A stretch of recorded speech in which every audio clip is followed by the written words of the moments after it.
The moment his hand hit the table, the entire room went silent. I froze. Every eye turned toward me, waiting for my reaction, waiting to see how low I would fall. "You're embarrassing yourself, Emily," my husband said, his voice loud enough to cut through the music. "Why can't you just stay quiet for once?" My chest tightened. I could feel the heat rising to my face, but I refused to cry. Not here, not in front of all these people, not in front of him. The main character from the reference image stood there, smiling politely just seconds ago, now completely shattered on the inside. This was supposed to be a celebration, a perfect evening, a moment we would remember for all the right reasons. But instead, it became something else, something I would never forget. 3 years.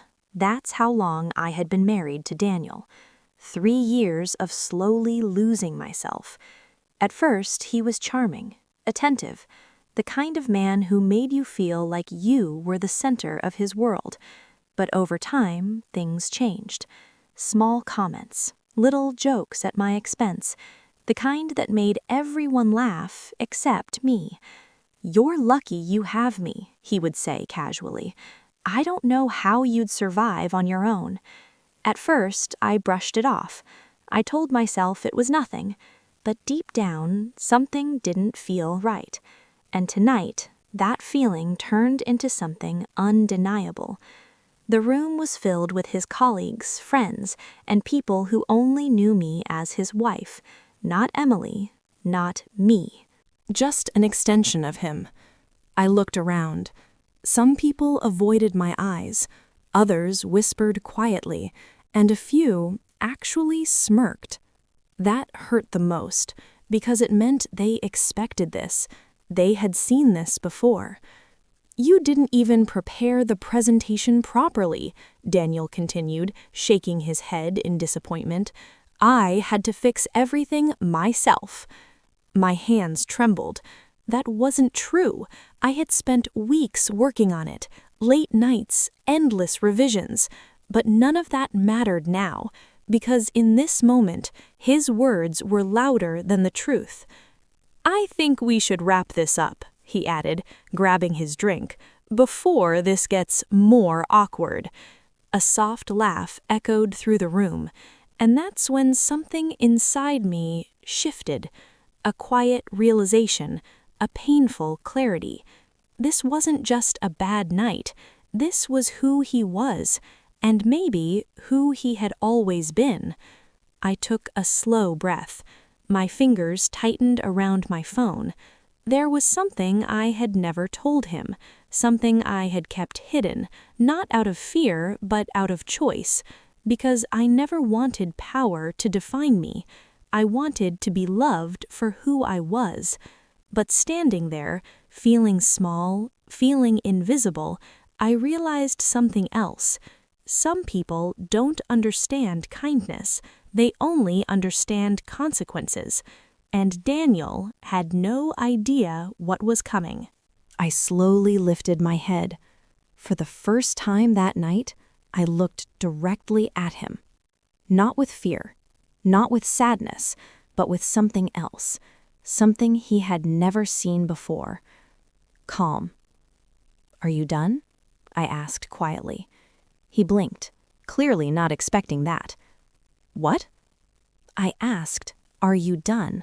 I repeated, my voice steady. The room shifted. People leaned in. Something had changed, and they could feel it. Daniel let out a short laugh. "Wow, now you want to talk?" I didn't respond right away. Instead, I reached for my phone. A simple movement, but it felt like everything. "You said I didn't prepare," I continued, unlocking the screen. "You said I embarrassed you." He rolled his eyes. "Emily, don't make a scene." "I'm not," I cut in. My heart was pounding now, but my hands were steady, stronger than they had ever been. "I just think if we're going to talk about embarrassment, we should be honest." A murmur spread across the room. He stepped closer to me, lowering his voice. "What are you doing?" he whispered, irritation creeping in. I met his gaze, and for a brief moment, I saw something unfamiliar. Uncertainty. "Fixing something I should have fixed a long time ago," I said. Then I turned the phone toward the crowd. A single email. Projected onto the screen behind us. His company's presentation. My name clearly listed as the lead author. Gasps, whispers. The energy in the room shifted instantly. Daniel's face changed. "What is this?" he snapped. "The truth," I replied. I could feel my heartbeat in my ears, but I didn't stop. Not now. "You didn't fix anything," I continued. "You just took credit.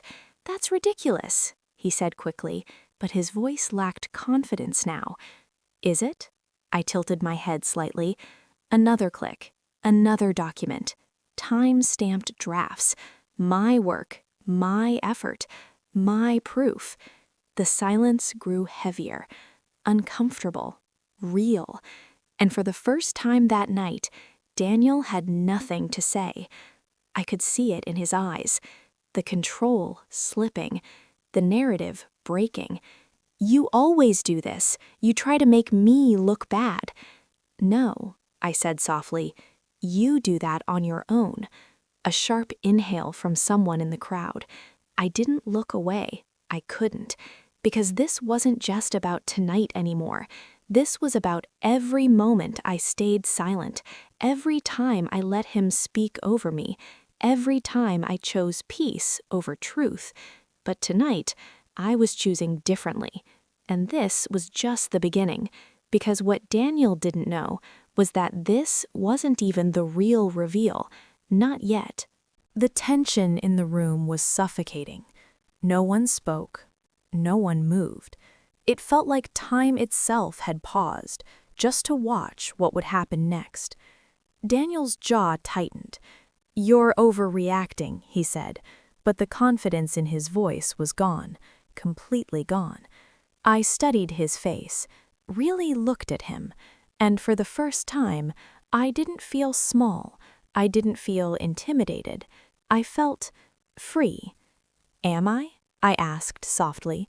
My voice wasn't loud, but it carried, straight through the silence, straight into him.